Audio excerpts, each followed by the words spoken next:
Margaret Holloway, the wealthiest restaurant owner in the county, stood frozen outside her cafe before sunrise as she watched the woman whose meal she had quietly paid for all year kneel beside a shivering homeless veteran. Instead of eating the breakfast she had just received, the woman carefully broke the sandwich in half, wrapped part of it in a napkin, and whispered, "You need this more than I do." What happened next would change both of their lives forever. Every morning at exactly 6:45, before the streets filled with commuters and before the city forgot to notice people like her, Evelyn Carter walked 6 blocks to Willow and Stone Cafe. She never arrived a minute early. She never arrived a minute late. Her shoes were worn thin enough that rainwater seeped through the soles. The sleeves of her faded blue cardigan had been stitched so many times they looked like patchwork quilts. Her silver-streaked brown hair was always tied neatly into a bun, even if the wind tried to undo it. To anyone passing by, Evelyn looked like another lonely widow surviving on very little. But there was something different about her. She greeted every crossing guard by name. She picked up litter from sidewalks without anyone asking. She carried birdseed in her pocket to feed the sparrows gathering near the town square. And every Thursday, after leaving the cafe, she stopped at the public library, not to borrow books for herself, but to repair damaged children's books as a volunteer. Tiny tears became invisible beneath her careful hands. Loose pages found their way home again. No one paid her. She simply believed that every child deserved to hold a book that felt loved. Her tiny apartment reflected the same philosophy. The furniture was old. The wallpaper peeled near the ceiling. The refrigerator hummed louder than the television. Still, fresh flowers, picked from abandoned lots, sat in a cracked glass jar by the window. Beauty doesn't have to be expensive, she often whispered to herself. 3 years earlier, life had looked very different. Her husband, Daniel, had been a school janitor for nearly 30 years. Together they had dreamed of traveling after retirement. Then cancer came quietly. It emptied their savings. It stole Daniel's strength. And finally, it stole Daniel himself. Medical bills consumed everything they had worked for. Evelyn sold the house. She sold the car. She sold nearly every piece of furniture filled with memories. Only one thing remained untouched. Daniel's wedding ring, hanging from a silver chain around her neck. Whenever life became unbearable, she would hold the ring tightly and smile through tears. "We're still together," she would whisper. Although no one else could hear. To survive, Evelyn cleaned offices 3 nights a week. She organized shelves at the library twice a week. Some weeks she skipped dinner so her electricity bill could be paid. Yet somehow, she never stopped giving. If a child cried outside a grocery store, Evelyn somehow found a way to make them laugh. If an elderly neighbor needed groceries carried upstairs, she was already climbing the steps before being asked. Kindness had become the one thing poverty could never take from her. Across town, Margaret Holloway lived in a mansion overlooking the river.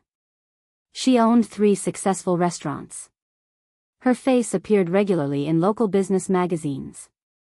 Employees described her as disciplined, brilliant, and emotionally distant. Margaret had built everything through relentless work after losing her parents in a car accident at 19.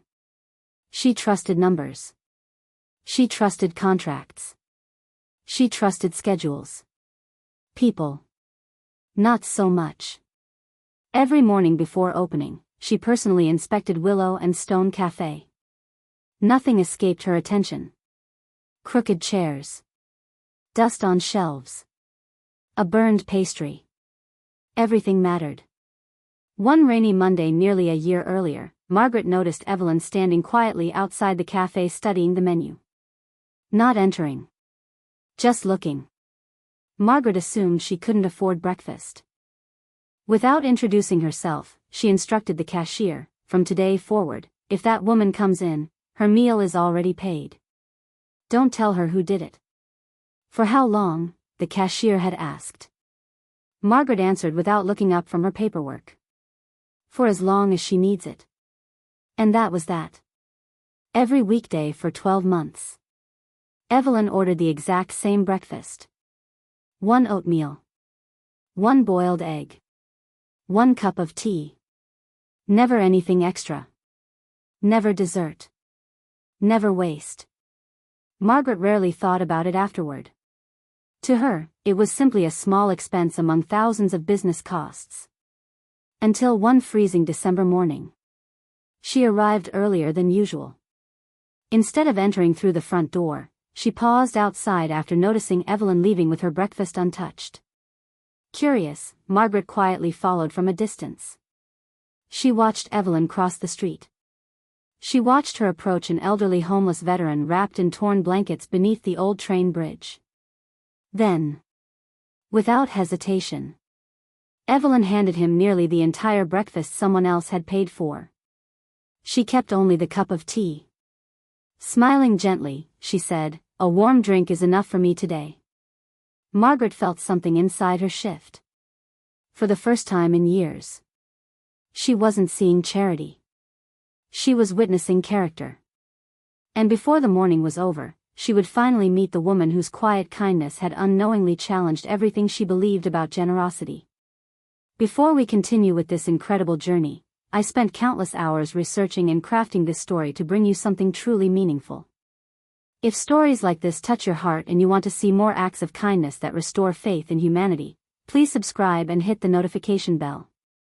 It means the world to me and helps these important stories reach others who need to hear them. Now, let's see what happens next. Have you ever witnessed an act of kindness that completely changed your perspective? Share your story in the comments below. Margaret didn't know why her feet refused to move. She had negotiated million-dollar contracts without flinching. She had fired managers who underperformed.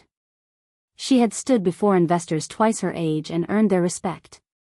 Yet somehow, watching a woman who could barely afford life itself give away the only hot meal she had that morning left her speechless.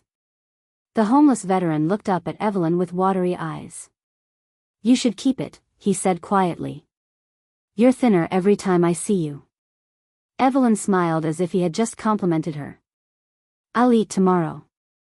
She gently pushed the wrapped sandwich back into his hands.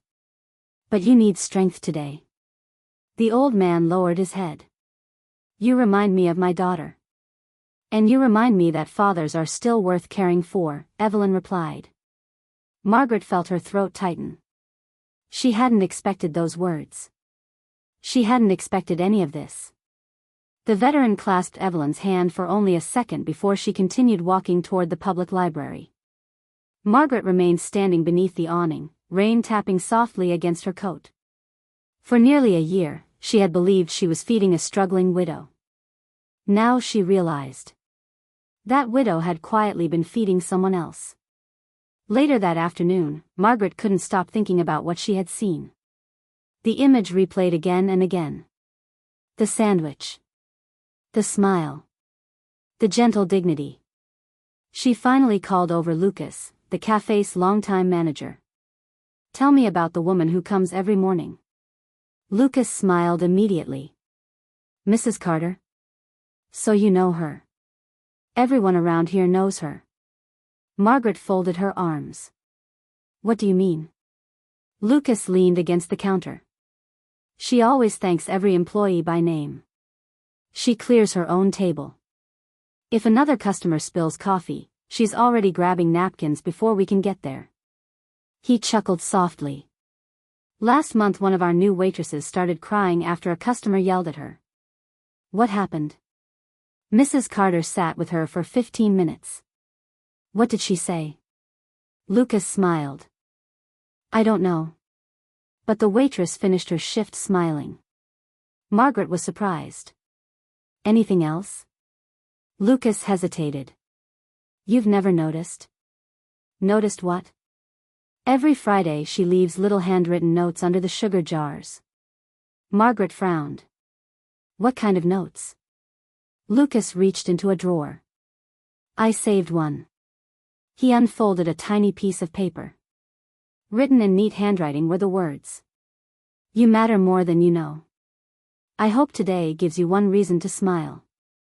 No name. No signature. Just kindness. Margaret stared at the note. She leaves these every week. For whoever finds them. The next morning Margaret arrived before dawn again. This time she waited inside. When Evelyn entered, the familiar bell above the door chimed softly. "Good morning, everyone." Her voice carried warmth that somehow made the entire cafe feel brighter. "Morning, Mrs. Carter. Good to see you." Even customers greeted her. Margaret watched quietly from a corner table. Evelyn ordered exactly as always. "Oatmeal, 1 boiled egg, and tea, please." When the cashier smiled and slid the receipt aside, Evelyn reached into her purse anyway. "I should really pay someday." The cashier laughed nervously. "It's already taken care of." "As always." Evelyn nodded. "Then whoever they are." She closed her eyes briefly. "I hope they never know hunger." Margaret blinked. She had expected gratitude. She hadn't expected a prayer. For her. Unable to remain hidden any longer, Margaret stood and walked toward Evelyn's table carrying a second tray. Fresh fruit. Toast. A bowl of homemade soup.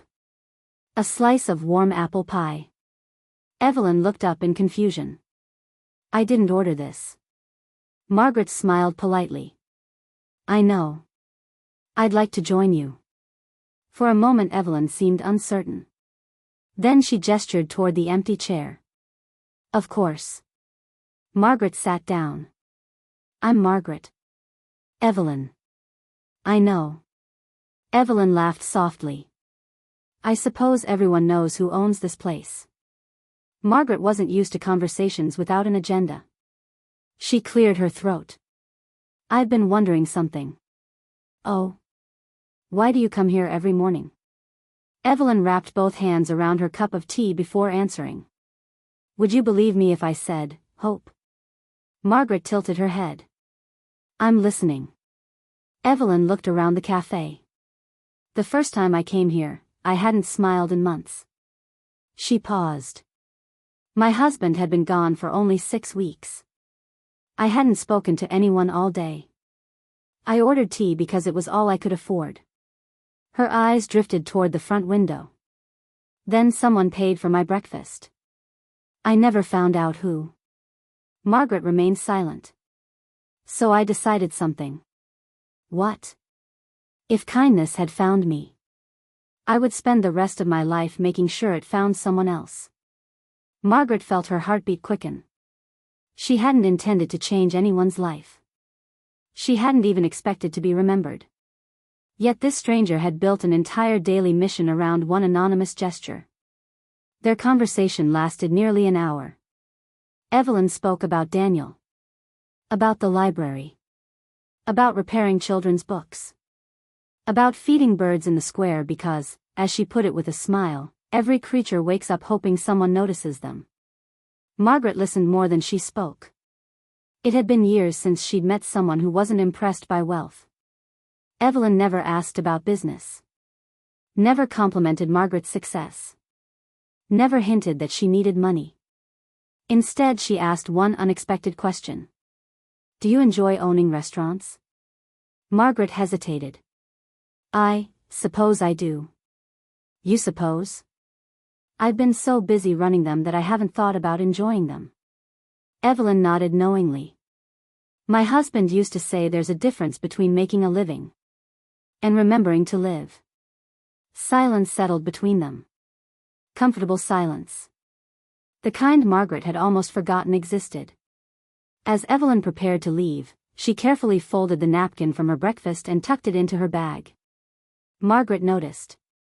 "You save napkins?" Evelyn smiled. "They make excellent bookmarks after I press them flat." Margaret laughed. For the first time in what felt like years. It wasn't polite laughter. It was genuine. As Evelyn reached the door, she turned back. "Margaret?" "Yes?" "Thank you for sharing breakfast. It made my day." Margaret watched her disappear into the morning crowd. Lucas walked over with a grin. "I've worked here 12 years. I've never seen you smile like that." Margaret looked out the window. Neither had she. She didn't know it yet, but this breakfast conversation would become the beginning of a friendship that would soon be tested by a heartbreaking discovery, one that threatened to end Evelyn's quiet routine forever and force Margaret to decide just how far she was willing to go for someone who had unknowingly transformed her own heart. The breakfasts continued. But they were no longer silent acts of charity. They became conversations. Every weekday at 6:45, Margaret found herself setting aside 30 minutes before the rush of customers arrived. Her assistants complained that she was changing. "You've started coming in later to the office. You've canceled 2 investor breakfasts. Your calendar is falling behind."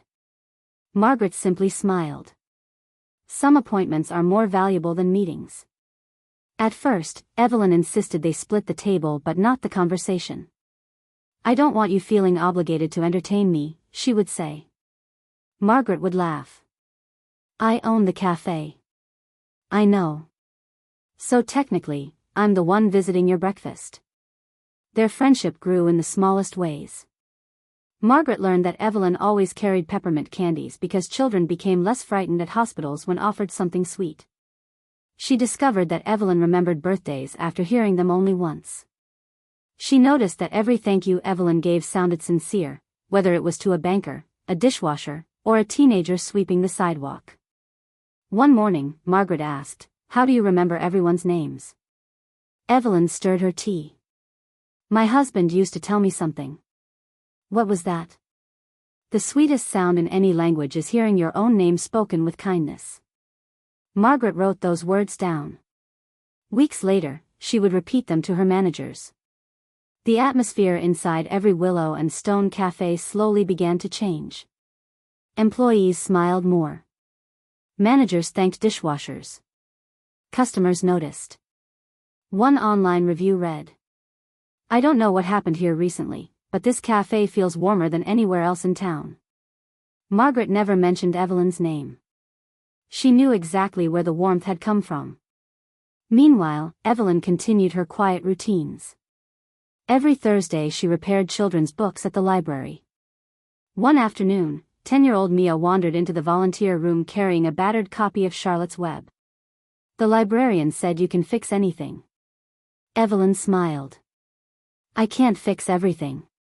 She gently accepted the book. "But I can fix this." Mia watched carefully as Evelyn repaired the torn pages with practiced hands. "My mom says books don't matter anymore." Evelyn looked up. "Oh, sweetheart." She gently closed the cover. "Books teach us to meet people we'll never see. They teach us kindness before life asks us to practice it."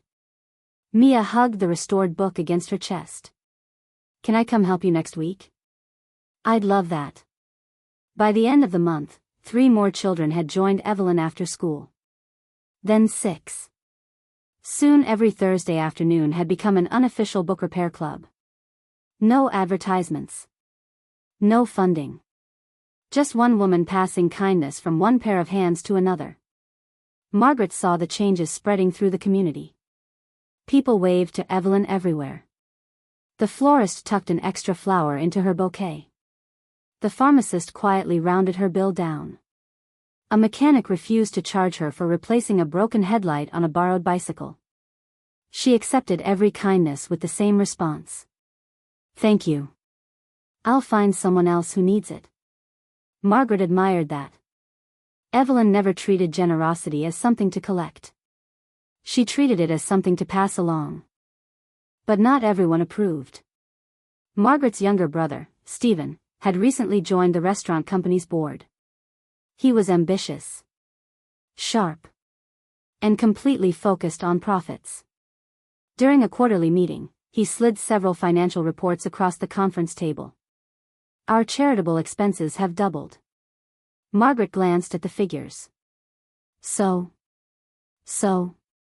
Stephen leaned back. "You've expanded free meal vouchers. You've increased employee assistance.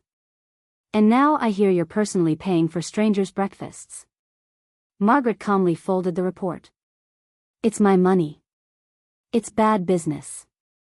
It's good leadership." Stephen sighed.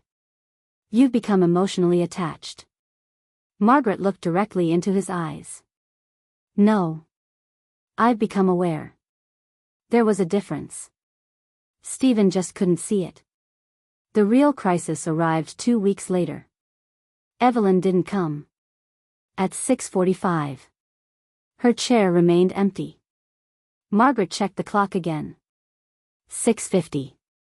6:55. 7 o'clock. Still nothing. The next morning. The chair stayed empty again. By the third day, Margaret couldn't ignore the uneasy feeling growing inside her. She asked Lucas, "Do you have Mrs. Carter's address?" He hesitated. Only because she once left it for an emergency contact. Margaret grabbed her coat immediately. Evelyn lived in one of the oldest apartment buildings on the edge of town. The hallway smelled of old paint and damp carpet. A handwritten notice hung on several apartment doors. Property sold. All tenants must vacate within 30 days. Margaret's heart sank. She knocked gently. No answer. She knocked again. After several moments, the door slowly opened. Evelyn stood there looking pale. Her usual bright smile was missing. "I'm sorry," Evelyn said softly. "I haven't been to breakfast." "I noticed." Margaret stepped inside after being invited. The apartment looked different. Boxes lined every wall. Books had already been packed. Even the flowers by the window were gone. "I didn't want anyone worrying." "What happened?" Evelyn lowered herself carefully into a chair. "The building was purchased. They're converting it into luxury apartments." Margaret looked toward the eviction notice lying on the table. "When do you have to leave?" 3 weeks. "And where will you go?" Evelyn forced a smile. "I'll figure something out." But Margaret could tell. She hadn't figured out anything. Then Evelyn quietly admitted something she had hidden from everyone. The office cleaning company lost its biggest contract. They had to let several of us go. Margaret felt another wave of concern. "So you've lost your income too?" Evelyn nodded. "I still have the library. But it's volunteer work." "Yes." Silence filled the room. Finally Margaret asked the question she'd been afraid to voice. "Why didn't you tell me?"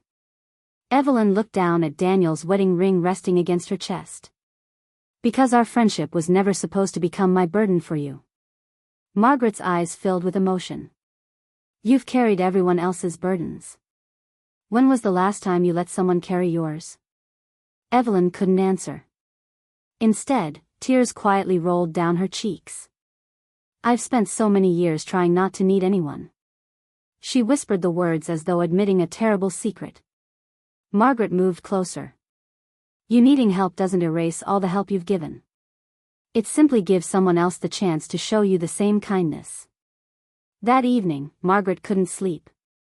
She walked through her large, beautifully furnished home. Every room echoed. Every hallway felt empty.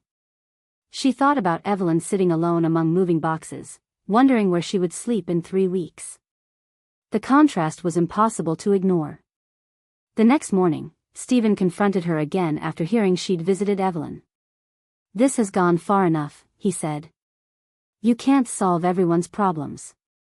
Margaret answered quietly. "I'm not trying to solve everyone's. I'm trying to help one person who spent years solving everyone else's." Stephen shook his head. "What happens when she needs more?" Margaret looked out the cafe window toward the rising sun. "I guess we'll find out together." But even Margaret didn't realize how complicated that answer was about to become.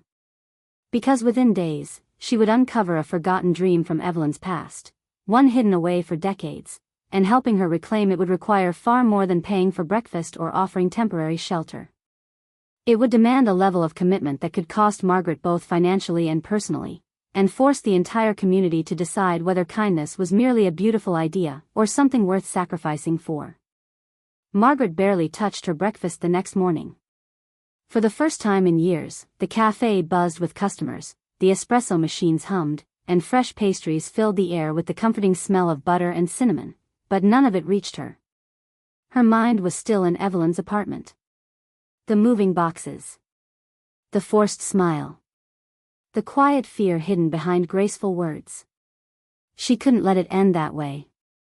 Not for someone who had spent years making life brighter for everyone else. That afternoon, Margaret returned to Evelyn's apartment carrying 2 paper bags. One contained groceries. The other contained something far more important. A leather-bound notebook. "I found this while helping you stack your books yesterday," Margaret said. "I hope you don't mind that I looked inside." Evelyn's eyes widened. Daniel's journal. She carefully opened it, running her fingers over the familiar handwriting. Inside were dozens of entries. Some were prayers. Some were memories. Some were dreams. Margaret pointed to one page Daniel had underlined years earlier. "One day, when life slows down, Evelyn should teach children how to repair books. She has a gift for restoring more than paper. She restores hope." Evelyn covered her mouth. "I haven't read this in years. There are more." Margaret turned another page. "She doesn't see how remarkable she is. Maybe someone else will someday." Tears rolled silently down Evelyn's face. "I thought those dreams died with him." Margaret gently shook her head. "No. They've simply been waiting." The next morning Margaret called an emergency meeting, not with investors. Not with board members. But with people who knew Evelyn best. Lucas came. The head librarian, Mrs. Alvarez, came. The elementary school principal came. Even the owner of the local flower shop arrived. Margaret stood before them. "I need your help." Mrs. Alvarez smiled. "If this is about Evelyn, you don't even have to ask." One by one, everyone shared stories Margaret had never heard. She repaired over 600 children's books without accepting a penny. She bought winter gloves for one of our students and pretended they came from the school's lost and found. She sat beside my husband every Tuesday during chemotherapy when I couldn't leave work. She taught my granddaughter to read. She visited my mother in the nursing home every Christmas because no family ever came. The room fell silent. Margaret looked around in disbelief. Why has no one ever told these stories? Lucas smiled. Because she asked us not to. She always said kindness loses something when it becomes a performance. Margaret lowered her eyes. That single sentence stayed with her. By the end of the meeting, an idea had taken shape. The unused community room beside Willow and Stone Cafe had been sitting empty for nearly 5 years. Margaret had planned to convert it into office space. Instead, she had contractors remove the walls dividing the rooms. Bookshelves were installed. Long wooden tables replaced filing cabinets. Comfortable reading chairs filled the corners. Fresh paint brightened every wall. A handmade sign was placed above the entrance. The Daniel Carter Reading and Restoration Center. When Evelyn was invited to visit, she assumed Margaret wanted her opinion on the renovation. She stepped inside. Then stopped. Children she recognized from the library stood holding repaired books. Parents lined the walls. Employees from the cafe applauded. Mrs. Alvarez stepped forward. "This belongs to you." Evelyn looked confused. "What does?" Margaret smiled through tears. "This place. You've spent years repairing books in borrowed spaces. Now you'll have a home." Evelyn turned slowly, taking in the shelves. The reading tables. The craft stations. The tiny workbench designed specifically for restoring damaged books. She whispered, almost to herself. "This can't be real." Margaret handed her a small envelope. Inside was an employment contract. Not charity. A position.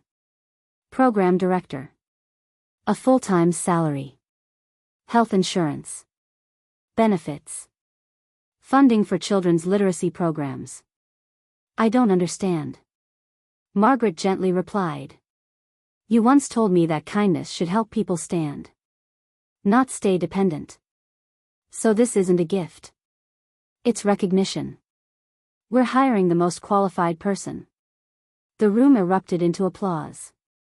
Evelyn couldn't hold back her tears anymore. I don't know what to say. Margaret smiled. You've spent years speaking through your actions. Now let us answer them. News spread quickly through town. Within weeks, volunteers signed up to help. Retired teachers offered reading classes. High school students earned volunteer hours mentoring younger children. Local businesses donated supplies. Families began dropping off damaged books instead of throwing them away. Children who had never enjoyed reading couldn't wait for Thursdays. The little restoration room became one of the happiest places in the community. Every child who entered received the same welcome. You belong here. Those 3 words changed lives. Including Margaret's. She no longer rushed from meeting to meeting. She spent Thursday afternoons reading stories aloud. Employees noticed she smiled more. Customers noticed she remembered names. Even Stephen noticed.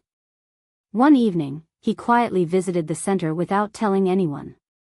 He watched Evelyn helping a nervous little boy repair the torn cover of his favorite adventure book. The boy looked discouraged. I ruined it. Evelyn smiled warmly. No. You gave it a story. Some things become more beautiful after they're repaired. Stephen froze. He suddenly realized. She wasn't talking about the book. She was talking about people. That evening he walked into Margaret's office carrying the financial reports he'd argued over weeks earlier. Without saying a word, he tore them in half. I was wrong. Margaret looked up. He continued. I thought generosity was an expense. He glanced toward the reading center. It's the best investment we've ever made.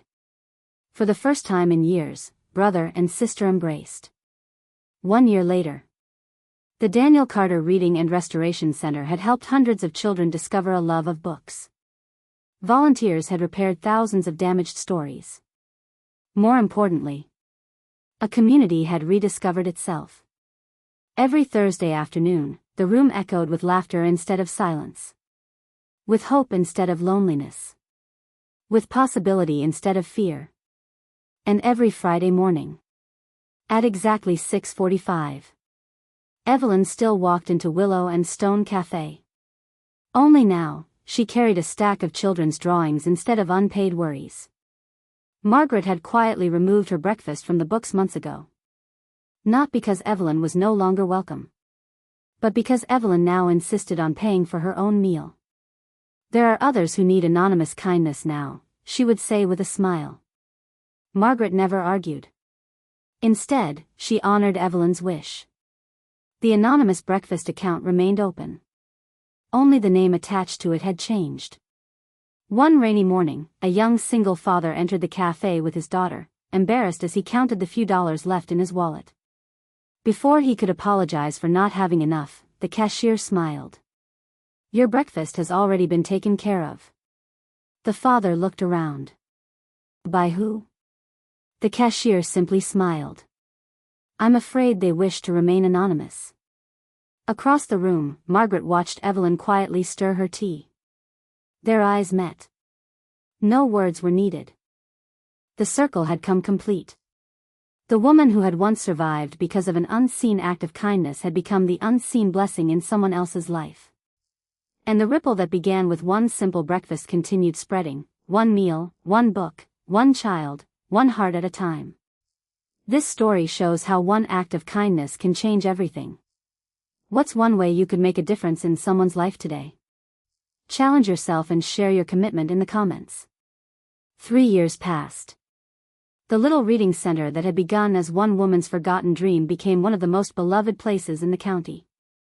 Every afternoon after school, children filled its tables with books waiting to be repaired. Some came because they loved reading. Others came because they simply needed somewhere safe to be. Evelyn made sure every child was welcomed exactly the same way. With a smile. With their name. And with the words, "I'm so glad you're here." Those 5 words became a tradition. Many of the children would later say they remembered hearing them long after they forgot which books they had repaired. Because sometimes people don't remember what you gave them. They remember how you made them feel. Margaret's life had changed just as dramatically. Her restaurants were still successful.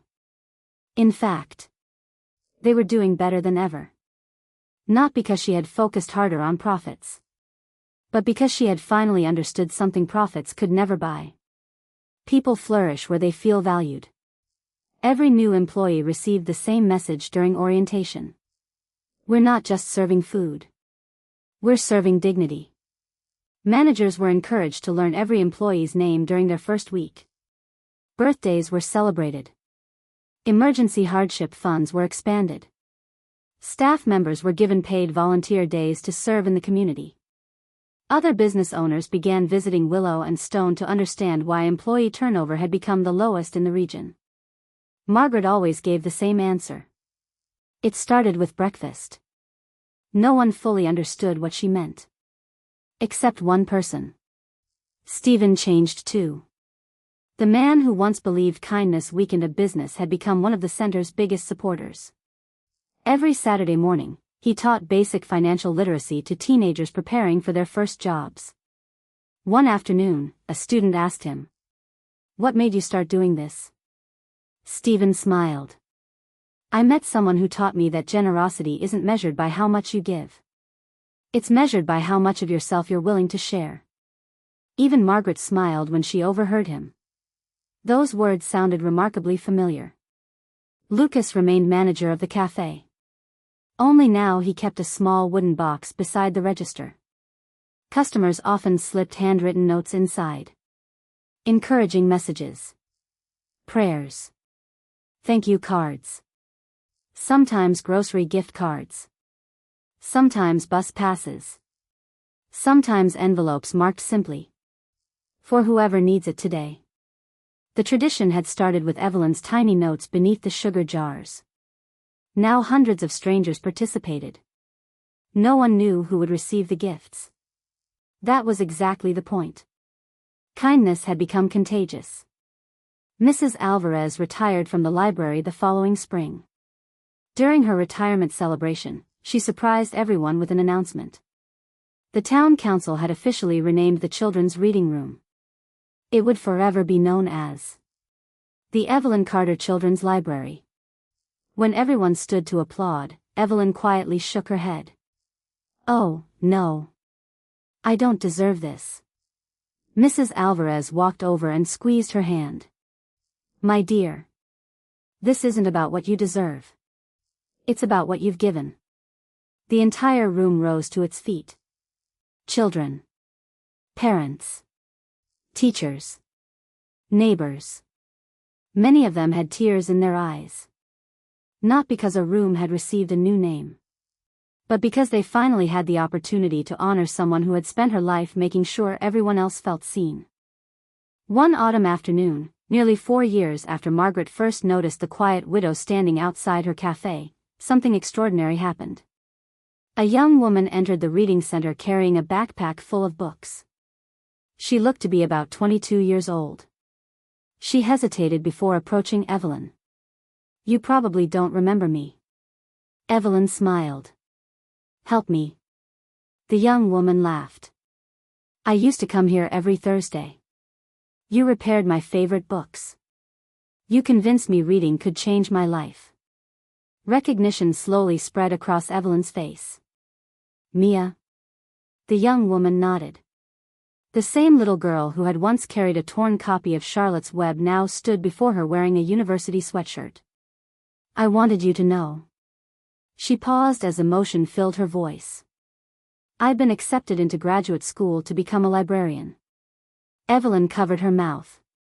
"I brought these books." She placed them gently on the table. "They don't need repairing. They're donations. I wanted another little girl to discover the magic you gave me." Without another word, Evelyn embraced her. Margaret watched from across the room. She realized she wasn't witnessing one success story. She was witnessing generations being changed. One child. One book. One kind word. At a time. That evening, after everyone had gone home, Margaret and Evelyn sat together in the cafe exactly where they had shared their first breakfast. Outside, rain softly tapped against the windows. Inside, the familiar scent of fresh bread filled the room. Margaret looked around. "Do you remember the first day we spoke?" Evelyn smiled. "You looked terrified." Margaret laughed. "I negotiate with billionaires. But introducing myself to you, I've never been so nervous." Evelyn reached into her pocket. "I have something." She unfolded a carefully preserved napkin. Margaret immediately recognized it. It was one of the cafe napkins from years ago. Pressed perfectly flat. Used as a bookmark. "I've carried this ever since." Margaret looked puzzled. "Why?" Evelyn turned it over. Written neatly in faded ink were 5 words. "Hope begins with one kindness." "I wrote that the morning after someone paid for my breakfast." Margaret's eyes filled with tears. "I kept reminding myself that if kindness could find me once, it could find someone else too." Margaret reached across the table and gently held Evelyn's hand. "It did.